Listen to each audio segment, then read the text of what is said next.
Hello everyone and welcome back to my channel. कसे आहेत तुम्ही सर्व? आजकाल खूप दिवसानंतर भेट होते आहे. तर आज पण ब्लॉग जरा लेटेस्ट स्टार्ट केला आहे. आता वाजले आहेत संध्याकाळचे 4. मला तुम्हाला 2 गोष्टी दाखवायच्या आहेत ज्या की मी नवीनच माझ्या घरासाठी घेतल्या आहे. तर फर्स्ट आहे हे मिक्सर ग्राइंडर. माझ्याकडे आधी प्रेस्टिजचे मिक्सर ग्राइंडर होते. तुम्ही माझे जुने ब्लॉग बघितले असतील तर तुम्हाला माहितीच असेल. मागच्या 1-1.5 वर्षापासून झाले त्या मिक्सरला काही ना काही प्रॉब्लेम येतच आहेत. त्याला आम्ही 2-3 वेळा खर्च लावला तरी पुन्हा तेच घडते आहे. म्हणून यावेळेस जेव्हा खराब झाले तेव्हा आम्ही नवीनच मिक्सर घ्यायचं ठरवलं. तर हे नवीन मिक्सर ग्राइंडर मी फिलिप्स या कंपनीचा घेतला आहे. त्यासोबत मला असे 3 जार रिसीव्ह झालेत. हा सर्वात छोटावाला चटणी वगैरे ग्राइंड करण्यासाठी. यामध्ये पटकन आपण एका भाजीचं आलं लसूण सुद्धा बारीक करू शकतो. त्यानंतर या दुसऱ्या भांड्यामध्ये आपण ड्राय ग्राइंडिंग करू शकतो. शेंगदाण्याचं कूट, जिरे पावडर, धने पावडर वगैरे. त्यानंतर हा जो ड्राय ग्राइंडिंगसाठी जार आहे याला वेगळी गॅसकेट नाही. त्याचं झाकणच अशा प्रकारे बनवलं आहे की ते फिट बसेल. आणि त्यानंतर हा तिसरा जो जार आहे हा सर्वात मोठा आहे.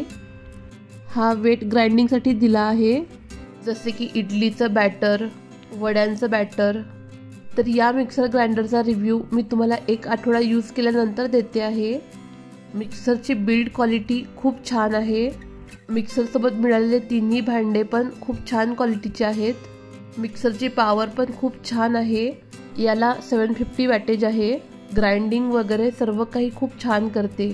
याबद्दल फक्त एकच इश्यू येऊ शकतो, तो म्हणजे याचा आवाज. या मिक्सरचा आवाज मला खूप मोठा वाटला. पण याची ग्राइंडिंग आणि बिल्ड क्वालिटी बघितली तर हा बजेटमध्ये एक छान मिक्सर आहे.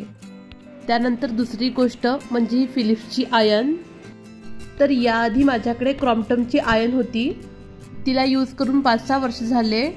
ती बरीच चांगली होती. पण मध्यंतरी काय झाले काय माहिती आणि अचानकच बंद पडली. आणि तिची रिपेरिंग कॉस्ट जास्त असल्यामुळे आम्ही नवीनच आयर्न घ्यायचं ठरवलं. तर ही मी फिलिप्सची स्टीम आयर्न घेतली आहे. यामध्ये पाणी भरलं की स्टीम तयार होते आणि त्यामुळे कपडे छान इस्त्री होतात. या खालच्या होल्समधून स्टीम येते. ही आयर्न पण यूज करून मला 2-1 वीक झाले आहेत. ही आयर्न आधी यूज करताना यामध्ये आधी असं पाणी भरावं लागते. यामध्ये अर्धा ग्लास पाणी आरामात बसते. इतर आयर्नसारखं यामध्ये पण सर्व सेटिंग्स आहेत. आणि इथं मी कॉटन सिलेक्ट केले आहे कारण माझा कॉटनचा हा कुर्ता आहे. या आयर्नने एकदम मस्त कडक इस्त्री होते. मी असं नोटीस केलं की एखाद्या कपड्याला थोडासा काही वास असेल तर तो सुद्धा प्रेस करताना जातो. मला तर खूप आवडली ही आयर्न. लाईट वेट पण आहे आणि इस्त्री पण कडक होते. त्यानंतर आज संध्याकाळी मी बनवते आहे डिनरमध्ये एग राईस. फ्राईड राईस सारखाच आहे. तर इथं मी सर्वात आधी लसूणचे बारीक काप करून घेते आहे. त्यानंतर शिमला मिरची अशी लांब लांब कट करून घेते आहे. कांदा सुद्धा लांबच कट करून घ्यायचा आहे. टोमॅटो पण मी इथं लांब कट करून घेते आहे. तुम्हाला मध्येच छोटासा हात दिसतोय का?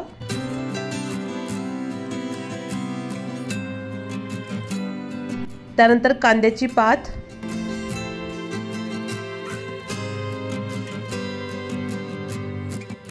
गाजर,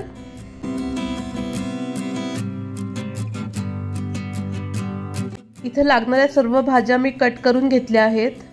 आणि इकडे भात कुकरमध्ये आधीच शिजवून घेतला होता आणि आता याला थंड करायला बाजूला ठेवले आहे.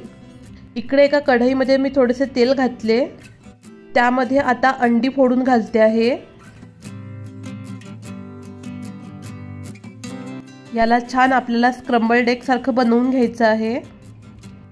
त्यानंतर यामध्ये चवीप्रमाणे मीठ आणि थोडीशी ब्लॅक पेपर पावडर म्हणजेच मिरे पावडर. त्यानंतर आता कढईमध्ये मी पुन्हा थोडेसे तेल घातले. त्यामध्ये बारीक कापलेला लसूण. लसणाला तांबूस कलर आल्यानंतर यामध्ये मी कांदा घालते आहे.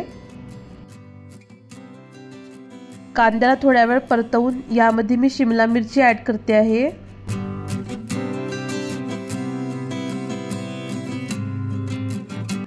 त्यानंतर गाजर, टोमॅटो,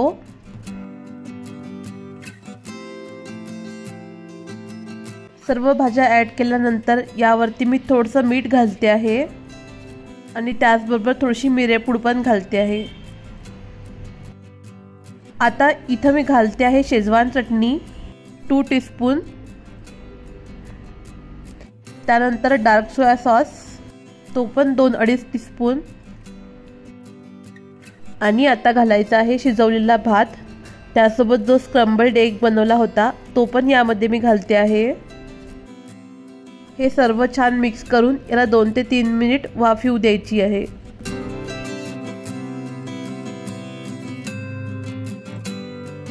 अगदी डिलिशियस एग राईस तयार आहे।